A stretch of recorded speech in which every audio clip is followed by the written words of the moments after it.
चाहिए वे होने चाहिए जो भारत के इतिहास को एक नई दिशा देते हों। और भारत के इतिहास को नई दिशा देने वाला एक कार्यक्रम है साहबजादों के प्रति सम्मान का भाव। आज की वर्तमान पीढ़ी को एक नई दिशा देने का कार्य।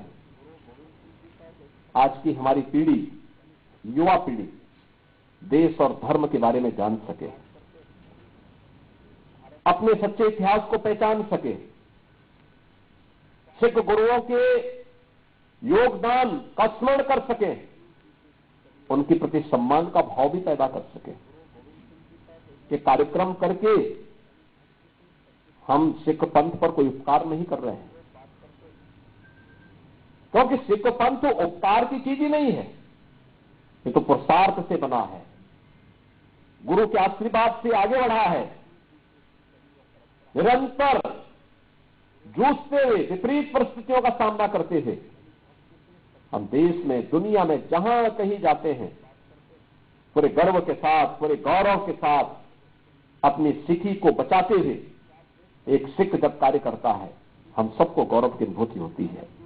ये है भारत की परंपरा, और उस परंपरा को बनाए रखने के लिए जिस भी प्रकार के योगदान की आवश्यकता पड़ेगी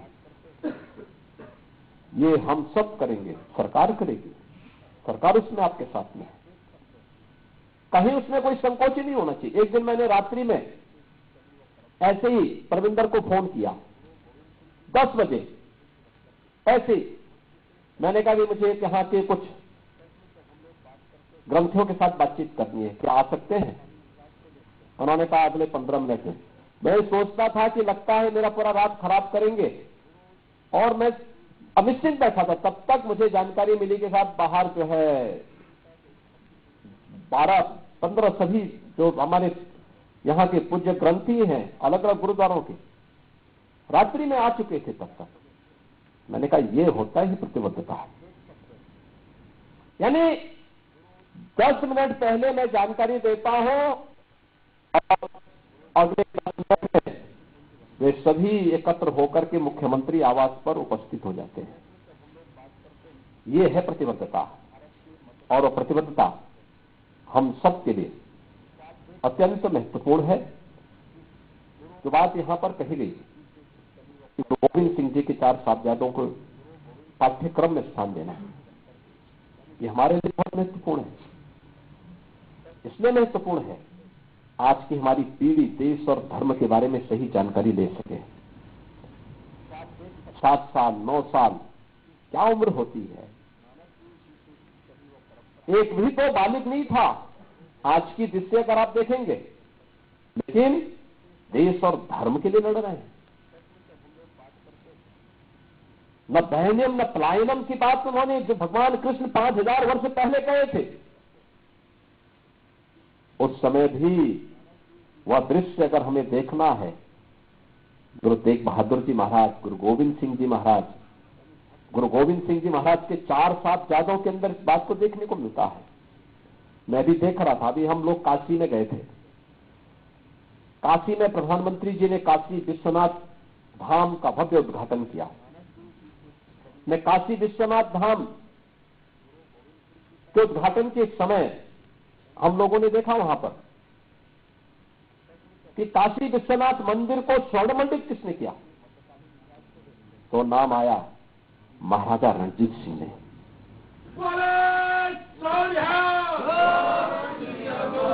2 टन सोना, 2 टन सोना लेकर के वे काशी विश्वनाथ मंदिर में आए थे और काशी विश्वनाथ मंदिर को स्वर्ण मंडित किया। औरंगजेब तोड़ता है और महाराजा रणजीत सिंह मंदिर को स्वर्ण मंडित करते हैं।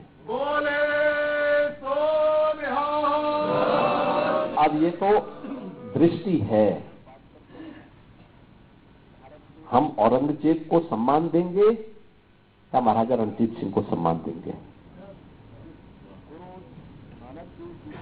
कश्मीर से कश्मीरी हिंदुओं को, कश्मीरी पंडितों को भगाने वाले कौन लोग थे? कौन नहीं जानता। और जब देश गुलाम था, विदेशी हमलों को झेल रहा था, तब कश्मीरी पंडितों की रक्षा करने वाले और उसके लिए अपना बलिदान देने वाले गुरु तेग बहादुर जी महाराज थे। और पहली बार आपने देखा होगा एक नवजात शिशु अपने पिता को प्रेरणा दे रहा है शहादत के लिए। किसके लिए शहादत के लिए? कश्मीरी पंडितों को बचाने के लिए। ये भारत के इतिहास में कहीं और दुनिया के इतिहास में कहीं नहीं देखने को मिलता है। एक बालक अपने पिता को कह रहा हो कि पिता आपसे ज्यादा अच्छा बलिदान और किसका हो सकता है? अपने लिए नहीं, अपने परिवार के लिए नहीं, अपने खानदान के लिए नहीं, अपने समुदाय के लिए भी नहीं, कश्मीरी पंडितों को बचाने के लिए। दुनिया में कहां देखने को मिलता है? गुरु गोविंद सिंह जी किसके लिए लड़ रहे थे? सकल जगत में खालसा पंथ गाजे, जगे धर्म हिंदू सकल भंड भाजे का घोष करने वाले गुरु गोविंद सिंह जी महाराज। कौन उनकी शहादत को विस्मृत कर सकता है? यानी ये अपूर्व योगदान, एक दिव्य शक्तियां थी, सामान्य शक्तियां नहीं थी, सामान्य गुरु की सामान्य परंपरा नहीं थी, ये दिव्य विभूतियां थी। हम सबको एक नया तेज देने के लिए, एक नया, यानी उस कालखंड में जब सर्वत्र अंधेरा ही अंधेरा दिखाई दे रहा था, लोगों के सामने अंधकार ही अंधकार था, जीवन की कोई आस नहीं थी, उस समय जीवन की आस लेकर के कोई आया था तो गुरु नानक देव जी से लेकर के गुरु गोविंद सिंह जी महाराज तक सिख परंपरा आई थी। और सिख परंपरा के प्रति श्रद्धा और सम्मान का भाव हर भारतीय का दायित्व बनता है। और उस सम्मान और श्रद्धा के भाव के साथ ही आज हम सब यहां पर जुड़े हुए हैं। मैं इस अवसर पर आप सबका अभिनंदन करता हूं और मुझे प्रसन्नता है कि इस वर्ष भी हम सबको यहां पर एकजुट होने का अवसर प्राप्त हुआ है। यद्यपि हम लोग चाहते थे और भव्य स्तर पर एक कार्यक्रम होने चाहिए, सामान्य कार्यक्रम नहीं होने चाहिए, बहुत भव्यता के साथ। और मैं तो कहता हूं, अलग विषय है, गुरुद्वारा हमारे लिए पवित्र स्थल है, गुरुद्वारों में हम लोग जाते हैं कार्यक्रमों में, लेकिन केवल गुरुद्वारों तक ही सीमित क्या होने चाहिए? गुरु परंपरा के कार्यक्रम हर हिंदू घर में होने चाहिए, हर भारतीय के घर में होने चाहिए। भारत की एकता और अखंडता और भारत की स्वाधीनता के प्रति जो भी व्यक्ति सजग है, उसके मन में गुरु परंपरा के प्रति श्रद्धा और सम्मान का भाव इसी रूप में आगे बढ़ना चाहिए। और मैं आप सबको इस बात के लिए आश्वस्त करता हूं, प्रधानमंत्री मोदी जी हो, भारत की पूरी सरकार है, उत्तर प्रदेश की सरकार है, भाजपा शासित जितने भी सरकारें हैं, वे सभी गुरु परंपरा के प्रति वही श्रद्धा और सम्मान का भाव व्यक्त करते हुए निरंतर एक जो भी जिस भी स्तर पर उसे आगे बढ़ाने की आवश्यकता पड़ेगी, हम लोग उन कार्यक्रमों को आगे बढ़ाएंगे। और मैंने तो पहले भी कहा था, प्रस्ताव बना करते गुरुद्वारों के बारे में, ऐतिहासिक पृष्ठभूमि से जुड़े हुए गुरुद्वारों के बारे में क्या कुछ किया जाना चाहिए। मैं जाता हूं याहागंज गुरुद्वारे में, कितना वहां पे संकरा है, कितनी भीड़ होती है, लेकिन वहां पर कार्यक्रम करने के लिए अवसर नहीं मिल पाता। उसके विस्तारीकरण पर हमें विचार करने की आवश्यकता है, कैसे हो सकता है, उसकी प्लानिंग होनी चाहिए। ऐसे अन्य स्थलों पर भी ऐतिहासिक, कहां गुरु तेग बहादुर जी महाराज आए थे, गुरु गोविंद सिंह जी महाराज बचपन में वहां आए थे। इतनी ऐतिहासिक परंपरा से जुड़े हुए स्थल और एक तंग गली में सीमित रह जाए, एक विस्तृत कार्य योजना का एक प्लान उसका तैयार होना चाहिए। हम लोग इसमें और भी सहयोग, भरपूर सहयोग करेंगे, सरकार इसमें पूरा सहयोग करेगी। और यही नहीं, यहाँ पे सिख गुरुओं के इतिहास को लेकर के संग्रहालय की बात हो रही, मुझे आज एक पत्र मिला है और मैं चाहूंगा इसकी एक प्लानिंग हो, अच्छी हो, ऐतिहासिक भी हो, लेकिन साथ साथ इतिहास के साथ जोड़ते हुए घटनाओं के साथ हो, तकनीक के साथ जोड़ते हुए। अब तकनीक काफी आगे बढ़ चुकी है और तकनीक के साथ जोड़ते हुए अगर हम इस कार्यक्रम को आगे बढ़ाएंगे, वर्तमान पीढ़ी उसके साथ जुड़ेगी, बहुत मजबूती के साथ जुड़ेगी। राज्य सरकार का इस संबंध में आपको भरपूर सहयोग मिलेगा। मैं एक बार फिर से सिख गुरुओं के प्रति, चार साहबजादों को के इस बलिदान के प्रति कोटि कोटि नमन करते हुए आप सबको साहिबजादा दिवस की यहाँ पर आज के इस अवसर पर आप यहाँ पर आए हैं, आपका मैं अभिनंदन करता हूँ, स्वागत करता हूँ, विश्वास करता हूँ कि हम लोग इस परंपरा को निरंतरता बनाए रखते हुए भव्यता के साथ आगे बढ़ा करके वर्तमान पीढ़ी को इस बलिदान के प्रति निरंतर प्रेरित और प्रेरणा करने के लिए आगे बढ़ते रहेंगे। आप सभी के प्रति मेरी मंगलमय शुभकामनाएं। धन्यवाद। जय हिंद।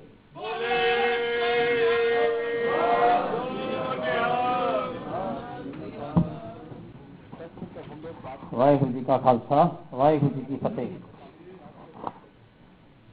बहुत ही जोश और उसके साथ धार्मिक भावनाओं से ओतप्रोत संबोधन इतिहास से जोड़ते हुए आशीर्वाद के रूप में माननीय मुख्यमंत्री जी ने हम लोगों को दिया है।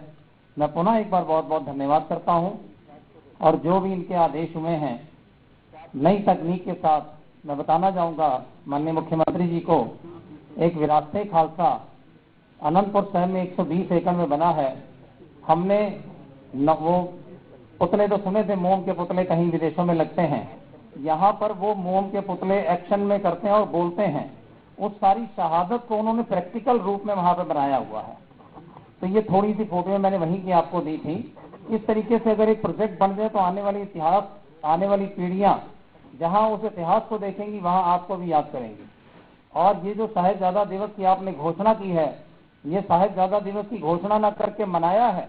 और मैं उम्मीद करता हूं हम लोग एक एप्लीकेशन को माननीय प्रधानमंत्री जी को भी मूव करेंगे। ये पूरे ही देश में जिस तरीके से और कोई डेट निर्धारित है दिसंबर के महीनों की, उस तरीके से आप द्वारा ये किया गया कार्य 27 दिसंबर वाला, ये एक इतिहास बन जाएगी। पूरा देश, पूरी दुनिया 27 दिसंबर को साहिबजादा दिवस के रूप में मनाए और उसका सारा श्रेय आपको जाएगा, क्योंकि आपने इस कार्य को यहाँ शुरू करके 27 दिसंबर की डेट को आरंभ किया है। मैं पुनः एक बार आपका बहुत बहुत धन्यवाद करता हूँ। इस कार्यक्रम के जो आयोजक माननीय सरदार बलदेव सिंह जी और मंत्री जी हमारे, मैं उनसे निवेदन करूंगा माननीय मुख्यमंत्री जी का आभार प्रकट करने की कृपा करें। गुरु घर का सिरोपा उनको बख्शिश करने की कृपा करें। जैसे अभी हमारे दिनेश जी ने बताया कि उस सिरोपा की क्या महत्ता है, तो हम ये चाहेंगे कि यहाँ हम हमेशा इनके बोले सोनिहाल, हमेशा ही माननीय मुख्यमंत्री जी के नेतृत्व में हम लोग ये साहिबजादा दिवस यहाँ लखनऊ में मनाते रहें। वीर जी बाकी लोग पीछे आ जाओ प्लीज, 2 बंदे के जाओ, पीछे आ जाओ, बात केवल 2 बंदे का नाम है। जयकारे नाल हाथ खड़े करके बोले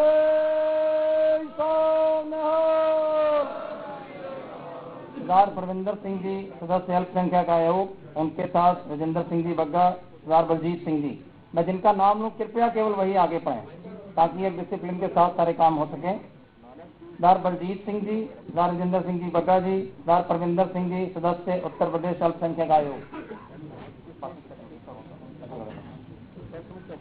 हाँ जी, बोले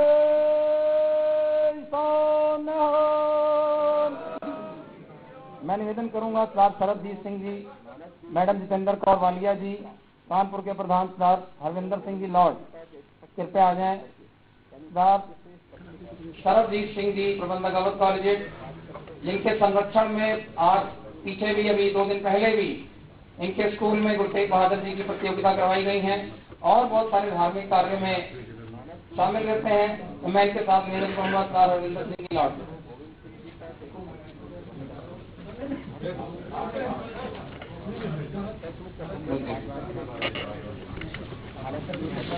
एक मिनट डॉक्टर एक मिनट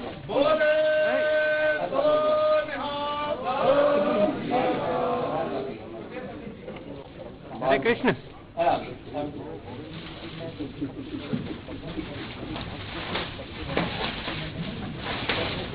एक अशोक की लॉट स्कूल की ओर से, अवध कॉलेज की ओर से